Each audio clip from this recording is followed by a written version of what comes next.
Salut à tous et bienvenue justement à ce tour informatif ici direct sur votre télévision à Grande Vision Héritage, bien sûr avec des thématiques sur la table. Nous allons parler donc du gouvernement provincial dans le Haut-Katanga, investi la semaine dernière à l'unanimité justement.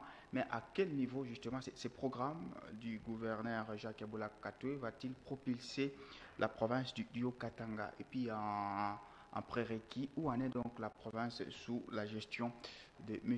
Jacques Yeboah Katoué? En République démocratique du Congo, quelles réformes urgentes pour s'en sortir? Quelle trajectoire prendre? Quelles réformes entreprendre pour défendre les sociales de la population, sauver les pouvoirs d'achat, mettre fin à l'insécurité plutôt dans l'est de la RDC?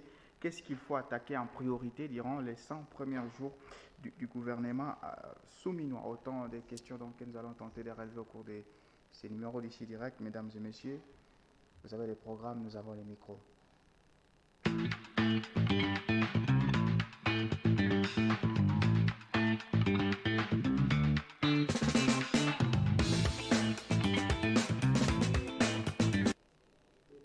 Allez, Monsieur Denis Bélessi, cadre SID, habitué de notre magazine ici direct.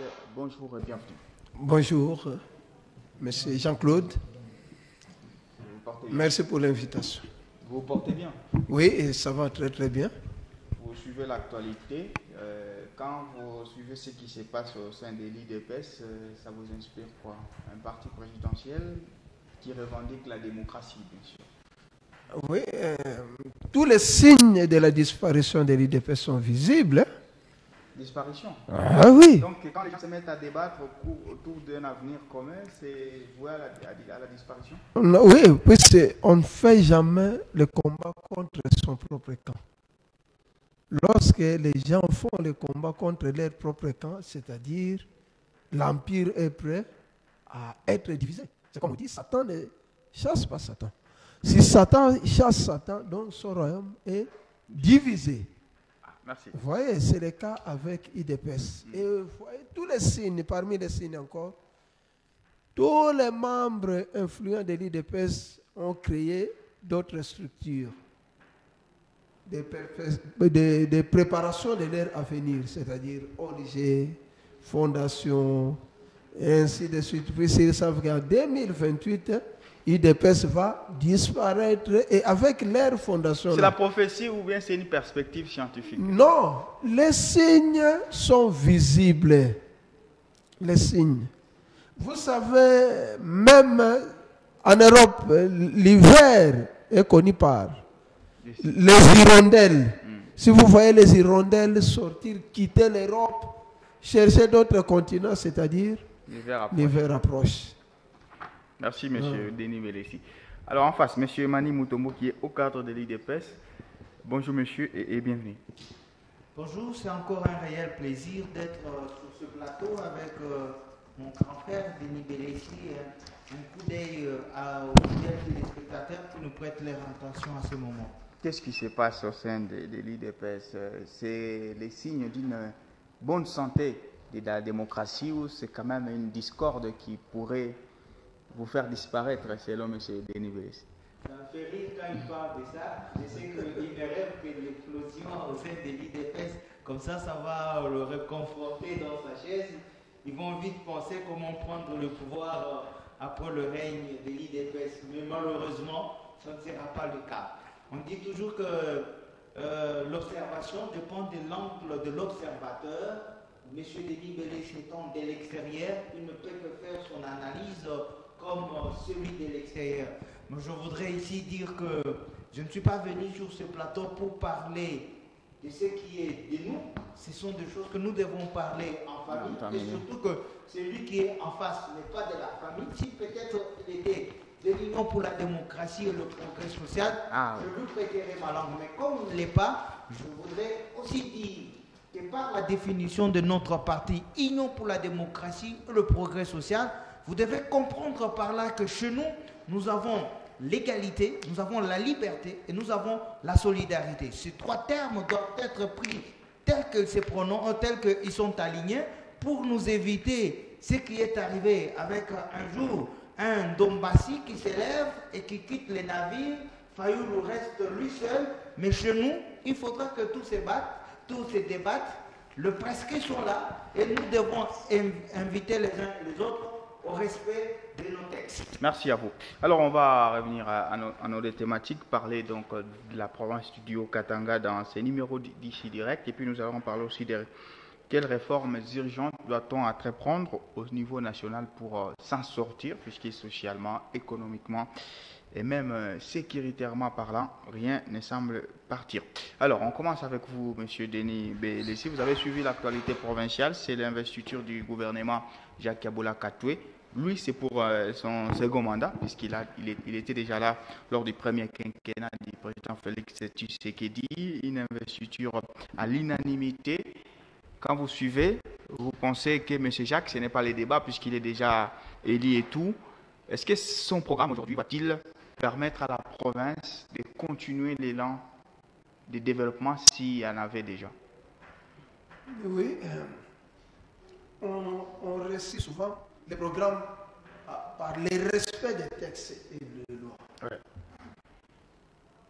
Tous ces gouverneurs échouent puisque le gouvernement central ne respecte pas la rétrocession de 40%. Là d'abord, puisqu'on doit fonctionner avec l'argent. On ne respecte pas. Mais c'est dans les textes, on dit 40% à retenir. D'ailleurs, on doit retenir ça à la source. Et les 60 qui partent à Kinshasa, là, il y a une caisse de péréquation. On va donner dans d'autres provinces qui sont pauvres. Ouais. Mais si ça arrive à Kinshasa, les tout on bloque. Et en réalité, les gouverneurs ne parviennent pas à bien travailler. Puis c'est tout ça part là-bas. Et en plus, il y a les gens qui sont là qu'on appelle les insectes nuisibles, qui quittent la capitale pour déranger seulement les gouverneurs et les ministres provinciaux. À tout moment, à tout moment, à tout moment. Et ces gens-là travaillent difficilement. Savez-vous, quand Ilunkamba était passé Premier ministre, on avait posé ces problèmes. On a dit, on nous dérange. On nous dérange sérieusement. Au gouvernorat ici, on ne fait jamais une semaine sans que ces gens-là descendent. Toujours des prétextes sur prétextes pour avoir l'argent. Et le gouverneur est censé, avec les peu de moyens là, il les donne. Puis il cherche à se maintenir. Si on pouvait renforcer encore cette loi-là, ça va permettre au gouverneur de travailler aussi aisément. Est-ce que quand vous avez vu le travail de M. Jacques Yeboah Katoué durant les premières quinquennats, pensez-vous que voilà, c'est l'homme qu'il faut pour continuer l'élan de développement? Non, Jacques Yeboah est venu comme étant un mal nécessaire. Un mal nécessaire par rapport aux candidats, par rapport aux réalités de la province. On a dit, bon, de préférence que ces mal nécessaires passent, que d'autres personnes puissent, on peut quand même l'aider. Mais maintenant, c'est qu'on demande, à Kinshasa de lui faciliter la tâche, de lui donner les 40%, de lui faciliter la tâche que le nombre, même dans nos institutions académiques ici. Mais à tout moment, il n'y a que les gens de Kinshasa, ils viennent. Les gens, les recteurs ne parviennent pas bien travailler aussi des fois. Nos DG aussi, à tout moment, ils sont là. Et quand ils viennent là, c'est l'argent. Et ils vont vivre avec les frais des institutions qui sont sur place. Ils ne viennent pas avec leurs frais de Kinshasa, avec les frais d'ici. Et ça dérange. Merci. Et en plus, l'équipe de Jacques Yeboah, est-ce que cette équipe, il a fait un bon classement? Puisque les problèmes se posent aussi pour les classements. Non, on va revenir justement à l'équipe qui va l'aider à pouvoir exécuter. Monsieur Emmanuel Mutombo, le programme tel qu'apprécié et par l'Assemblée provinciale, puisqu'il a voté à l'unanimité, est-ce que ce programme pour vous va-t-il propulser la province du Haut-Katanga?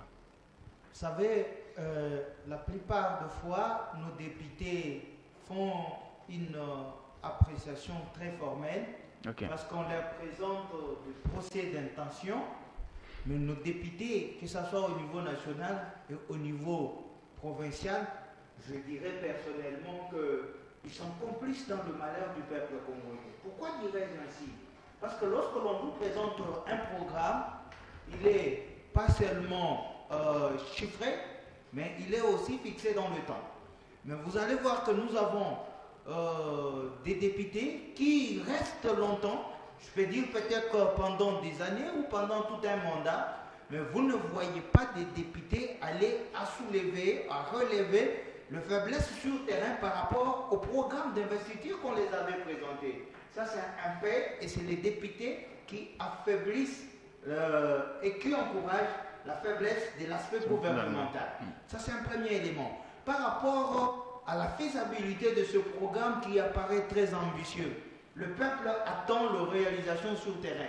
Ce qui importe ici, c'est la volonté politique. Parce que vous allez voir qu'en République démocratique du Congo, particulièrement en ce qui concerne les provinces, vous avez des responsables de l'exécutif, ils peuvent rester avec vous longtemps en train de vous endormir, mais quand ils voient que nous nous approchons des échéances électorales, on dirait qu'on vient de placer une puce à leur oreille, ils se mettent, ils vous lancent des engins nuitamment, s'ils apprennent qu'il y a une autorité à l'instar du président de la République dans son fief, vous allez voir qu'ils vont réveiller tout ce qui apparaissait ne pas être en bon état, on le met sur le champ pour montrer qu'ils avaient des capacités.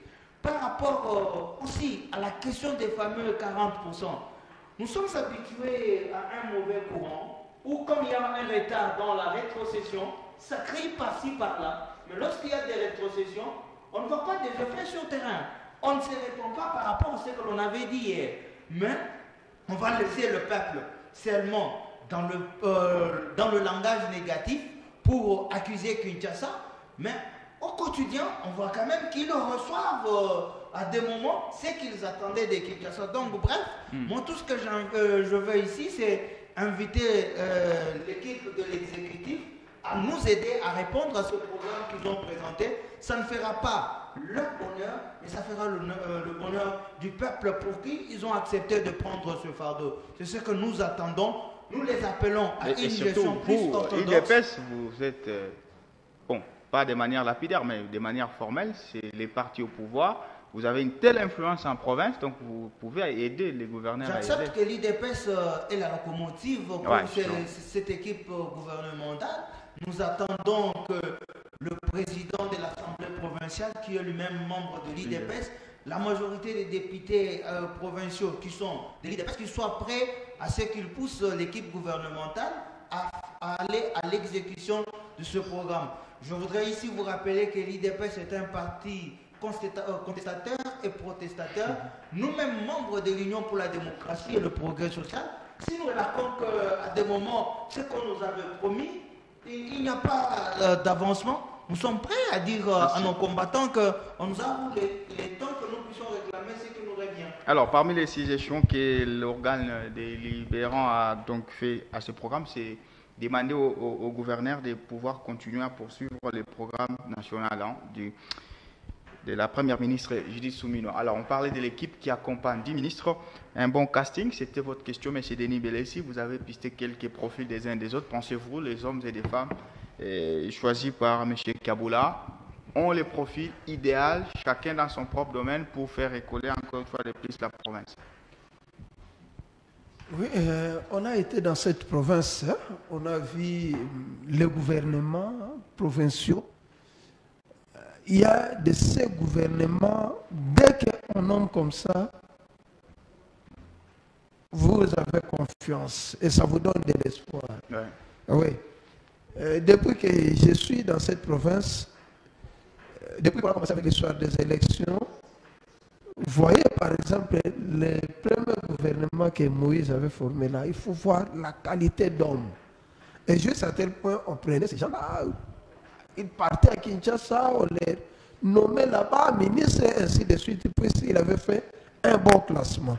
Le gouverneur gagne s'il organise bien son équipe gouvernementale. Mais si l'équipe est faible, il ne va pas gagner. Et ce que je regrette à Jacques Kaboula, j'ai dit, Jacques Kaboula fait la malignité.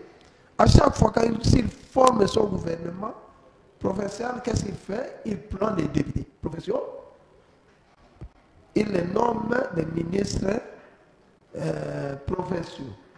Et quand ils nomment ces députés-là, maintenant à l'Assemblée provinciale, on aura les suppléants qui vont remplacer.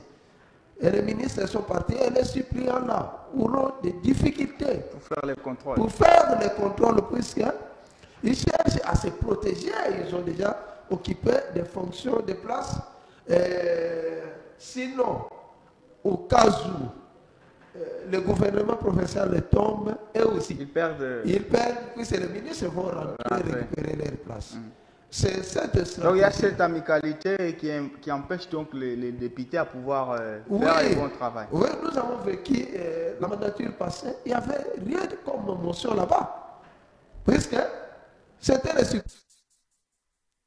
C'est une erreur pour le bon fonctionnement de la province, mais pour lui, c'est vraiment une protection. Vraiment une stratégie de quelqu'un qui a fait les sciences politiques et administratives.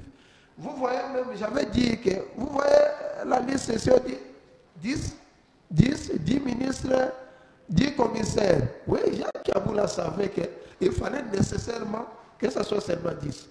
Comme c'était des recommandés de par les partis politiques, et les gens influents, il a composé le gouvernement et il est parti à Kinshasa avec cette liste-là. Il a présenté, il dit, voilà la liste. Ça c'est le cas de telle personne, ça c'est tel parti politique, la recommandation de telle ou telle autre personne. Et maintenant, ce qui ne pesait pas, on avait déclassé les recommandations. C'est un enseignant en plus, c'est un politique. Il fait ses recherches sur les sciences politiques aussi. Et c'est comment on fait. Voilà, non, c'était juste des stratégies. Tout à fait, pour se débarrasser des autres influences. Certaines personnes ne voulaient pas que ça tombe sur lui. Jacques Kaboula a refusé nos cas. Alors, non, mais maintenant, Kinshasa, il va dire, Kinshasa, on a refusé ça. Monsieur Mani Mutombo, alors il y a quand même certaines personnes qui dénoncent une certaine caporalisation des provinces par Kinshasa. C'est comme si les gouverneurs semblent ne pas être trop libres. Ils dépendent forcément de Kinshasa. Est-ce que vous avez ces constats-là et quelle est votre analyse? Je crois qu'on doit quand même s'informer sur le parcellaire des collaborations entre l'exécutif provincial et l'exécutif national. Ne pas le faire, c'est méconnaître la chose et ça vous pousse à verser dans ce qui est mal. Et pour revenir à l'équipe gouvernementale, je crois qu'ils sont 10. C'est pour la première fois que, depuis que nous avons commencé ce cycle électoral, que nous nous astreignons à avoir des ministres provinciaux. Je voudrais, à mon tour, rebondir sur la question des membres par le fait que vous allez voir, nous avons 10 plus le gouverneur et son vice, ça fait 12 personnes. Mais dans cette équipe de 12, sauf erreur de ma part, vous verrez que nous avons au moins 5 à 6 qui sont candidats, qui sont députés provinciaux. Alors, cet effectif, comme mon co-débatteur d'en face le disait tout à l'heure, permet à ce que l'équipe de l'exécutif renforce son garde-fou et diminue davantage le fait du contrôle parlementaire. S'il faudra parler de réforme, que ce soit au niveau national ou au niveau provincial, que ce soit quand même des points sur lesquels on peut revenir parce que ça rend vraiment faible l'équipe du contrôle. Parce que la majorité, comme on le disait tout à l'heure, comme si nous pouvons revenir qu'en province, parce que c'est là où c'est la question qui nous est posée, vous allez voir que sur les 10, 6 ont déjà leurs représentants, ont l'air regardant au niveau de l'Assemblée. Le contrôle est affaibli, moindre pépin, ils sont informés par-ci, par-là. Et comme nous sommes dans un régime démocratique, quand vous irez au vote, les suppléants ne pourra jamais accepter que le titulaire tombe, parce qu'aussitôt tombé, il viendra récupérer sa place au sein de l'hémicycle. Donc, c'est un mal. En évaluant les dispositions de notre Constitution, nous voyons que de ce côté-là, on a péché. Il faudra arriver à renforcer le pouvoir du contrôle parlementaire. Si celui qui est élu député ne peut que rester à l'Assemblée et laisser les autres concourir pour la question de l'exécutif, ça permettrait que qu'il y ait quand même un peu plus de pouvoir du point de vue contrôle. Mais non. Rapidement. Le Bélissi disait tout à l'heure que nous avons vu par rapport à la première équipe gouvernementale de 2017 qu'il y avait des gens qui pouvaient faire des avions. Le problème n'est pas des noms. Si hier nous avons connu des anciens cadres de la GECAMINE et consorts, mais aujourd'hui cela ne dit pas que les personnes qui sont alignées dans cette équipe ne sont pas capables de nous produire du bon résultat. Nous allons les attendre au tournoi et vous n'avez pas assez de traces indélébiles de ceux-là qui étaient de l'équipe 2007, de ceux qui nous ont fait. Ils étaient peut-être des grosses têtes connues, des grands noms connus, mais sur le terrain on n'a pas vu. On sentait tous les jours que la personne du gouverneur, on les a pas vus, ils n'ont pas laissé. La gestion de Moïse Katumbi, je ne suis pas son porte-parole, mais il est aussi de l'opposition, mais c'est quand même une gestion qui est prise comme exemplaire en République démocratique du Congo. Comme exemplaire. Mais Joseph Kabila nous a dit que de Kundelungu jusqu'à Kasumbalesa, il ne voit pas autant de millionnaires congolais. Ça, c'est la gestion de l'homme dont vous parlez. Donc, bref, pour moi, je n'étais pas sur le plateau de comparaison de ces deux gouverneurs, mais moi je parlais des hommes qui composent ces équipes. Si hier ils voyaient, peut-être c'était des sécogénaires, c'est pour ça qu'ils les appréciaient, mais aujourd'hui quand ils les regardent dans l'équipe, ils ne voient personne de sa génération, c'est pour ça qu'ils se sentent peut-être frustrés. Mais moi je ne mets pas sur la même longueur d'eux que lui, mais je voudrais que l'on donne la chance à ces hommes et que nous attendons ceux qui seront capables de produire sur le terrain. Monsieur Denis, vous laissez une réaction peut-être, parce que là, on pense que vous êtes nostalgique. Non, on ne peut pas... Oui, il est nostalgique. Ouais. Il nous amène à des moments on ne peut pas orienter les débats autour de Moïse, puisque nous avons des tendances différentes politiques. Mais tant qu'on parle de la province du Katanga, Moïse était à l'époque du Katanga, mais aujourd'hui c'est au Katanga. Hein? C'est-à-dire il y a des merveilles aussi. Si on prend par exemple les péages, c'est quelque chose qui n'existait pas. Il faut quand même innover lorsque on vous donne des grandes fonctions. Il a innové avec les péages et il a maximisé les recettes. Et vous voyez par exemple la sous-station de l'entrée-ville. Quand on avait posé la pierre là-bas, moi-même j'étais sur place et je l'avais posé la question. J'ai dit, Gouv, la sous-station ici, il fallait faire pour la population, puisque nous n'avons pas un bon courant. Pourquoi donner aux expatriés? Et il m'avait répondu, il a dit non, on donne aux entreprises, puisque ces gens-là vont commencer à payer les impôts et leurs taxes. Ça va nous permettre d'avoir beaucoup d'argent. Avec cet argent, on va acheter les transports. Et c'est vrai, pendant cette période, on avait eu aussi beaucoup de transports. Et la cartographie aussi de la ville de Lubumbashi, puisque je ne saurais pas parler de toute la province du Katanga. La cartographie, dans tous les coins, même à Kilobelo, même ici, et Wabora, partout, on avait asphalté les routes. Et les routes là ont fait 10 ans pratiquement délabrées. Et maintenant, Kiaboula est en train de réhabiliter. Et sur ce point, j'ai même félicité Kiaboula. J'ai dit, félicitations, puisque vous avez maintenant la volonté politique. Réhabiliter, par exemple, avenue Niembo, 2 km, vous avez fait à 4 jours seulement. Ouais, c'est juste une couche. Merci. Et partout, il est en train de faire. Mais maintenant, des grandes visions. On cherche de voir vraiment des grandes visions pour cette province. On ne voit pas. Et la plus grande demande de la population ne demande pas beaucoup. On parle seulement. La vie est devenue chère. On en parle d'ailleurs. C'est la République démocratique du Congo. Quelles doivent être les réformes urgentes à faire pour s'en sortir? Quelle trajectoire prendre? Quelles réformes entreprendre pour défendre justement les sociales de la population, pour sauver les pouvoirs d'achat, pour mettre fin à l'insécurité dans l'est de la République démocratique du Congo? Qu'est-ce qu'il faut attaquer en priorité durant les 100 premiers jours du gouvernement Judith Souminois? J'ai envie de commencer. On commence d'abord par l'opposant, qui est donc M. Denis Bélissi. Vous parliez déjà là d'une vie chère en République démocratique du Congo. Qu'est-ce qu'il faut faire rapidement? Oui, savez-vous que presque à Kinshasa là-bas, avant-hier, on a tué 50 personnes, même les militaires, par les gens qu'on appelle les Mubondo. Mais Kinshasa est là. Là, ce n'est plus question de Kagame, Museveni, Corneille Nanga. Les Mubondo sont là-bas. Ils sont incapables de résoudre ces problèmes à Kinshasa. Je lisais un livre, Le fantôme du roi Léopold II. La conclusion de ce livre-là, on dit, du temps de Léopold II, il y avait au moins 10 millions de morts. Mais aujourd'hui, on accuse aussi la RDC d'avoir perdu plus de 10 millions de personnes. Et les 10 millions-là meurent presque de la même façon.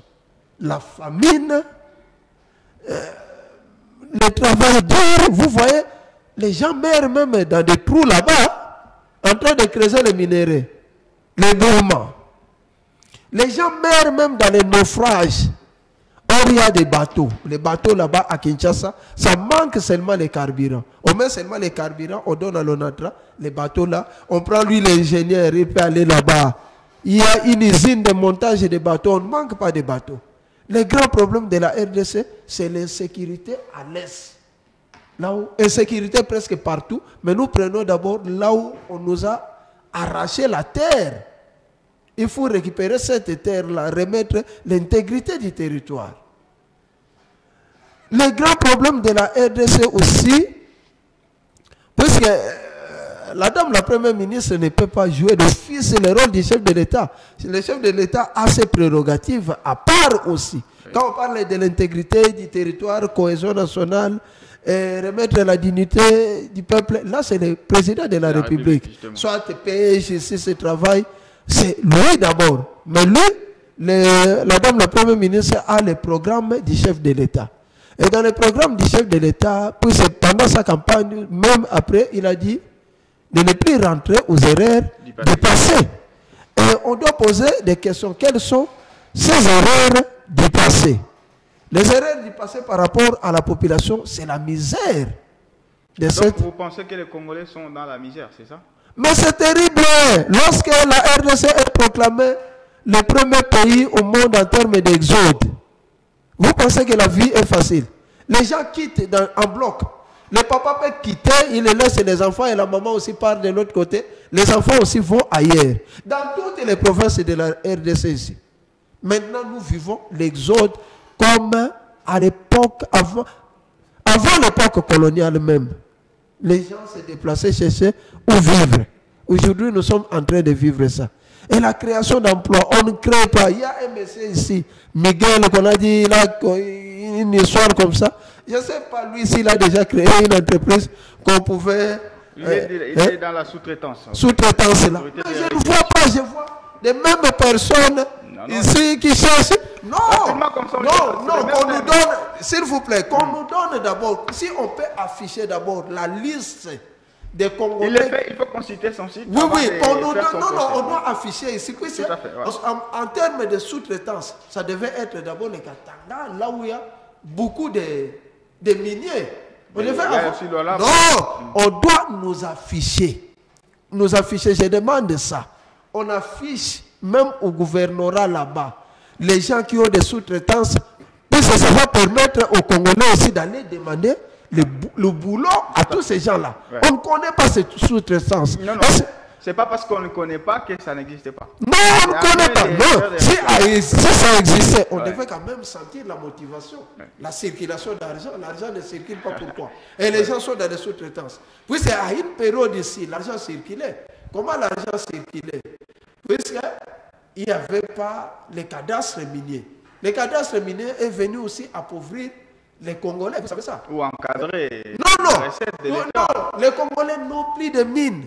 Quand il n'y avait pas de cadastre minier, il y avait quand même quelques mines réservées ou creuseurs. Et les creuseurs là faisaient en même de manière clandestine. Mais non, pour le moment, tout appartient aux étrangers. Merci, monsieur. Nous n'avons plus de mines. La Gégamine est restée comme...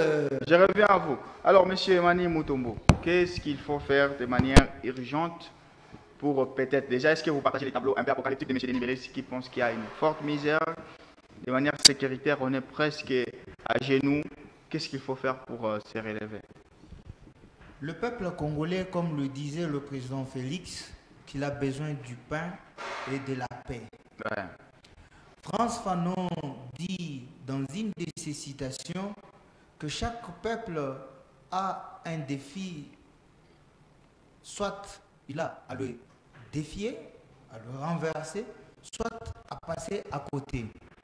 Nous sommes une génération qui, pendant une trentaine d'années, nous souffrons de ces deux éléments, la paix et la sécurité. Et pourquoi? Parce que nous parlons du pain, comme le président de la République le disait, nous sommes restés pendant de longues décennies où nous avons oublié que le Congolais était appelé à diversifier son économie. L'économie congolaise doit être diversifiée si nous augmentons aussi notre taux d'exploitation. Ici, nous sommes restés beaucoup plus dans l'exploitation minière, mais la diversification de l'économie ne peut passer que par d'ouverture dans d'autres secteurs. Comme le disait l'ancien Premier ministre, qu'on ne peut pas faire le rêve d'un paradis, Adolphe Mouzito, on ne peut pas faire le rêve d'un paradis économique dans un désert, un paradis social dans un désert économique. Dès lors que nous, Congolais, la majorité, nous avons versé dans le fainéantisme, nous avons nous-mêmes asphyxié notre économie. Aujourd'hui, nombreux parlent de l'économie, de la vie chère en République démocratique du Congo. Nous sommes une centaine de millions en RDC. Mais regardez les efforts peut-être que le gouvernement est en train de fournir. Ce sont des efforts qui sont aussitôt dégagés, qui sont absorbés par la masse que nous avons. Bref, il faudra que le Congolais puisse sortir de son carquois d'attendre que de l'extraction minière et que nous puissions tous penser à aller dans d'autres secteurs. Ça doit être déclenché par l'État. Ça doit être déclenché. Le gouvernement donne déjà les temps. Vous avez vu les 2 années passées ici, Jacques Kabula qui donnait des intrants agricoles. Vous avez vu nos amis de la société, du service national qui sont en train de diversifier les sites d'exploitation pour que ce ne soit pas seulement celle Kanyama Kassese qui doit venir booster l'économie nationale. Et ils ne sont pas seulement dans le domaine agricole, vous avez vu, qu'ils sont en train de diversifier le secteur. C'est pour permettre que nous puissions arriver à étendre notre sphère d'exploitation. Cela pourrait permettre de donner un ouf à notre état actuel.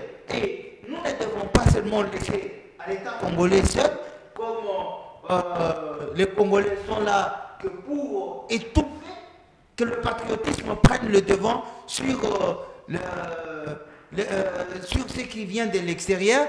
Nous exhortons encore une fois, comme mon co-débatteur en face le disait, que l'aspect puisse s'ouvrir davantage aux compatriotes, que donner plus de faveurs aux étrangers. Parce que c'est ce qui se fait actuellement. On va éviter de faire ces procès d'intention. Les rôles même de l'ASP, c'est de faire en sorte que la main-d'œuvre congolaise puisse participer à l'économie. Et c'est même ça. Chaque fois qu'il pose l'acte, c'est pour ça. Ce n'est pas la réalité sur le terrain. Tout ce que nous voulons, c'est une exhortation à ce qu'il puisse s'ouvrir davantage. D'accord. Monsieur Denis Belé, est-ce que vous êtes dubitatif quand vous regardez l'action du gouvernement national, puisque ça fait quand même quelques lunes depuis qui sont là? Êtes-vous toujours dubitatif ou vous avez quand même des raisons d'y croire? Je lisais La poule d'Adolf Hitler. Okay. Si vous entrez même à l'Internet, vous allez lire ça. La poule d'Adolf Hitler. Le peuple congolais est comme cette poule-là. C'est-à-dire, Adolf Hitler avait appelé ces gens. Il dit, venez, je vais vous montrer comment on va gouverner ces gens ici. Les faire souffrir. Il prend une poule qui était vivante. Il commençait à déplimer la poule là, avec force. Il déplime, et la poule est allée s'asseoir dans un petit coin en train de saigner. Et Adolf Hitler a fait quoi? Il a pris des grains de maïs, il commence à jeter. La poule là, bien qu'elle n'avait plus de plumes, elle saignait. Malgré cette souffrance-là, mais cherchait à picoter toujours cette graine-là. C'est ça, c'est de cette façon qu'on est en train de gouverner ici en RDC. Les gens ne vivent pas. Quittons le fanatisme. On doit quitter le fanatisme. il n'y a rien, on ne voit absolument rien. Il n'y a qu'un groupe de gens, depuis qu'on a commencé avec ces pays, un groupe de gens qui se réjouissent avec leurs enfants. Les restes ici, nous sommes très très loin de la réalité. Très très loin de la réalité. Si vous arrivez dans un pays potentiellement riche comme ça, les gens dorment même affamés. On peut vous appeler par jour par 10, 20 personnes qui vous posent les mêmes problèmes par téléphone. Et si vous arrivez au centre-ville, on peut vous demander l'argent par 10, 20 personnes. Vous posez toujours les problèmes de transport. Comment une personne peut manquer 1000 francs pour les transports et à la maison, il va manger quoi? Il y a la souffrance. Jeune fois, vous avez 30 secondes. Au début là, maman, j'ai dit, mais on ne parle plus de lui, apparemment. Non, elle est première. Non, mais apparemment, elle va disparaître comme ça. La joie qu'on a fait, ça commence déjà à diminuer depuis la... Donc vous pensez qu'on ne parle pas de la démission d'abord de la ministre là. Ce sont des signes là, on voit que non. Et les arrestations en cascade, maintenant, il n'y a plus moyen de parler. Si vous dites de vérité, on va vous ramasser. C'est pourquoi nous avons même peur de parler. C'est qui a été ramassé, M. Denis Bélé? Chaque jour, on ça là-bas. On arrête les gens. Oh non, il a dit. Mais et pourtant, on demandait à ces gens-là de parler. À une période ici, on demandait aux musiciens, non, à parler la RDC, tout ça. Mais quand ils osent, maintenant on commence à ramasser. Mais c'est toujours la vérité, bien que ça blesse. Ils doivent savoir que la vérité blesse et ça va continuer à les blesser. Merci. Nous sommes cette épaule-là. Voilà, merci. Qui saigne. Monsieur Mani Mutombo, est-ce qu'il y a des raisons d'y croire? Parce que là, quand on entend M. Denis Bélé, si on a peur de la RDC, hein, est-ce qu'il y a des raisons d'y croire? Je voudrais quand même vous dire ici que je suis très contre le tableau sombre que M. Denis Bélé se présente ici. Il fait une comparaison rocambolesque de la poule de Hitler. Hitler qui était un dictateur, il faut qu'il le compare à Paul Kagame, que le comparer avec le président congolais qui est dans un pays démocratique. Et je voudrais aussi lui rappeler que les Saintes Écritures disent que l'homme ne mangera qu'à la sueur de son front. Monsieur Denis Bélé, c'est un fonctionnaire de l'État, je le vois ici, il ne peut pas vous dire combien de mois il n'a pas été payé. Quand vous le voyez calme, ça veut dire qu'il a été payé. Parce que s'il n'était pas payé, il irait sur la rue pour faire la grève. Mais parce que vous êtes en train de demander qu'est-ce que l'on pourra s'attendre. Le gouvernement ne vient que d'être mis en place.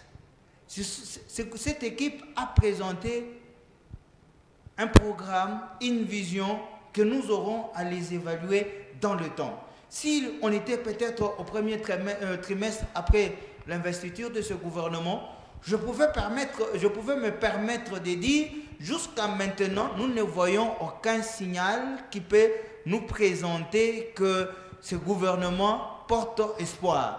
Mais parce qu'ils ne sont qu'à leur manœuvre de décollage. Mais il y a la symbolique des 100 premiers jours. Oui, nous ne sommes pas encore. C'est pour ça, si je parle d'un trimestre, vous comprenez qu'un trimestre, c'est moins des 100 premiers jours. Oui. Attendons, quand nous serons en cette période-là, sur ces plateaux, vous me poserez la même question. Là, je pourrai avoir le courage de vous le répondre. Mais sinon, pour le reste, mon co-débatteur en face ne verse que dans sa casquette d'opposition. Il ne veut que voir tout noir pour prendre le pouvoir demain. Alors, on va finir par la séance très appréciée des cartons.